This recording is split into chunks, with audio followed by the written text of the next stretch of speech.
United nation general assembly का जो 76 session होने वाला है अभी, उसके जो प्रेसिडेंट इलेक्ट हैं अब्दुल्ला शाहिद, वो इंडिया आए हुए थे।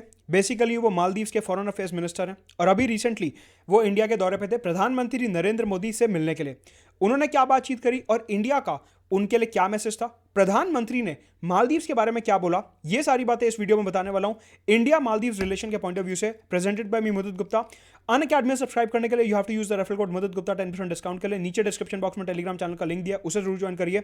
अनअकैडमी पे 28 जुलाई से हमारे नए बैचेस शुरू हो रहे हैं। रिवीजन बैच 2021 के लिए, 1 साल का 2022 के लिए बैच और 2 साल का 2023 के लिए बैच शुरू हो रहा है, जिसमें प्री मेंस इंटरव्यू के पॉइंट ऑफ व्यू से हिंदी, इंग्लिश और बायलिंगुअल में पूरा सिलेबस कवर करवाया जाएगा।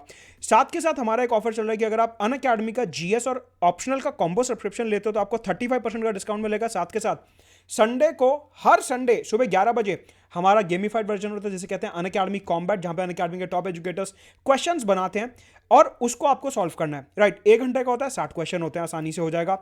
इसके अलावा अनअकैडमी का एक ऑफर चल रहा है सीएसई एश्योर। अगर आप 2 साल का सब्सक्रिप्शन लेते हो और इनकेस आपका सिलेक्शन नहीं होता तो आपको 1 साल का सब्सक्रिप्शन एब्सोल्युटली फ्री दिया जाएगा। तो अनअकैडमी में सब्सक्राइब करिए using the referral code Mudit Gupta for 10% discount. Let's crack it.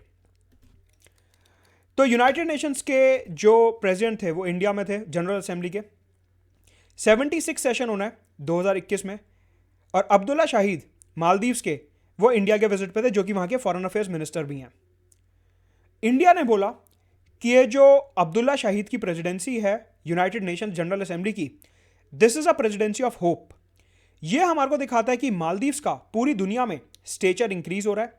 दुनिया के जो देश हैं वो मालदीव्स को एक काफी इंपॉर्टेंट पार्टनर समझने लगे हैं। आपको पता है कि मालदीव्स जो है वो एक आर्कीपेलाजो है। आर्कीपेलाजो का मतलब होता है कि it is a group of islands. छोटे छोटे जो आइलैंड्स हैं उनका वो समूह है।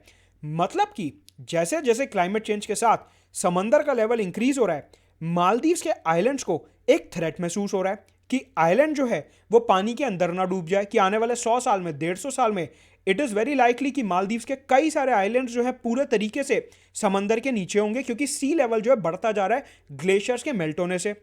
तो ये एक काफी इंपॉर्टेंट मसला है क्लाइमेट चेंज रिलेटेड, जो Maldives United nation general assembly में अपनी प्रेसिडेंसी के अंडर उठाने वाला है।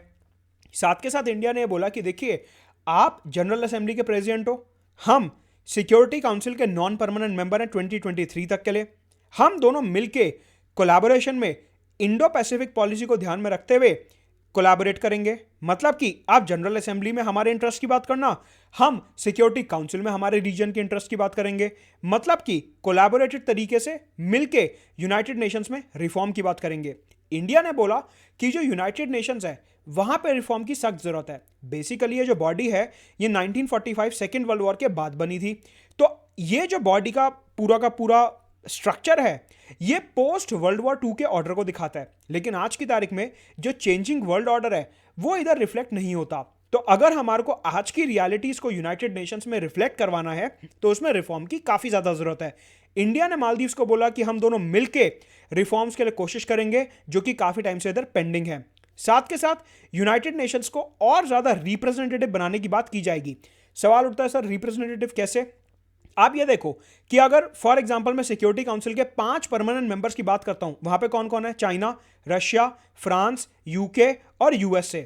कहने का मतलब है एशिया, जो कि पूरी दुनिया का सबसे बड़ा कॉन्टिनेंट है, वहां से सिर्फ एक देश है चाइना। रशिया को आप कह सकते हो कि सर वो भी तो एशिया में है, लेकिन रशिया जो है वो यूरोप में भी है, तो it is a transcontinental nation. इसके अलावा आप देखो यूरोप छोटा सा कॉन्टिनेंट है, लेकिन उसके 3 मेंबर्स हो गए, यूके, फ्रांस और रशिया। नॉर्थ अमेरिका से यूएस आ गया। लेकिन अगर आप ध्यान से देखो, ओशिनिया, जहां पे ऑस्ट्रेलिया, न्यूजीलैंड और पैसिफिक आइलैंड्स हैं, यहां से सिक्योरिटी काउंसिल में कोई भी मेंबर नहीं है। अफ्रीका से एक भी मेंबर नहीं है। आपको पता है अफ्रीका इतना बड़ा सेकेंड लार्जेस्ट कॉन्टिनेंट है पूरी दुनिया का, और उसका सिक्योरिटी काउंसिल में परमानेंट मेंबर है ही नहीं। Latin America, Brazil, Argentina, Uruguay, Paraguay, इनका वहां पे कोई रोल है ही नहीं। हमारे प्रधानमंत्री नरेंद्र मोदी ने बोला कि यूनाइटेड नेशंस को ज्यादा रिप्रेजेंटेटिव बनाओ, ज्यादा से ज्यादा देशों की आवाज वहां पे गूंजनी चाहिए, क्योंकि यूनाइटेड नेशंस एक डेमोक्रेटिक प्लेटफॉर्म है। तो यह बात उन्होंने अब्दुल्ला शाहिद को कन्वे करी, जो कि 76 असेंबली के प्रेसिडेंट है। इसके अलावा इंडिया ने यह बोला कि मालदीव्स की अगर हम बात करें स्पेसिफिकली बायलैटरल रिलेशन की, तो मालदीव्स हमारा नेबरहुड फर्स्ट पॉलिसी के अंडर भी और सागर पॉलिसी के अंडर भी काफी इंपॉर्टेंट पार्टनर है। सागर पॉलिसी मतलब security and growth for all in the region. अगर हम देखें तो इधर है मालदीव्स, यहां पे मालदीव्स है। आपको पता है कि ये पूरा इंडो पैसिफिक एरिया है, this entire area is Indo Pacific area. और अगर हमारे को इंडो पैसिफिक पॉलिसी के under freedom of navigation and overflight बना के रखना है, अगर यहां पे हमारे को ग्लोबल ऑर्डर बना के रखना है, रूल बेस्ड सी ऑर्डर बना के रखना है, उसके लिए मालदीव्स का कोऑपरेशन हमारे लिए काफी ज्यादा जरूरी है, मालदीव्स का कोलैबोरेशन हमारे लिए काफी ज्यादा जरूरी है। एंड हेंस इंडिया ने बोला कि सागर पॉलिसी, इंडियन ओशन पॉलिसी और नेबरहुड फर्स्ट पॉलिसी के अंडर मालदीव्स हमारा काफी जरूरी पार्टनर है, राइट। सो ये है विजिट और इंडिया मालदीव्स का क्या बायलैटरल इक्वेशन है और मल्टीलेटरली यूनाइटेड नेशंस में हम किस तरीके से कोलैबोरेट करने वाले हैं। तो अनअकैडमी सब्सक्राइब करने के लिए यूज द रेफरल कोड मुद्दत गुप्ता और नीचे टेलीग्राम चैनल का लिंक दिया, उसे जरूर ज्वाइन करिए। Let's crack it.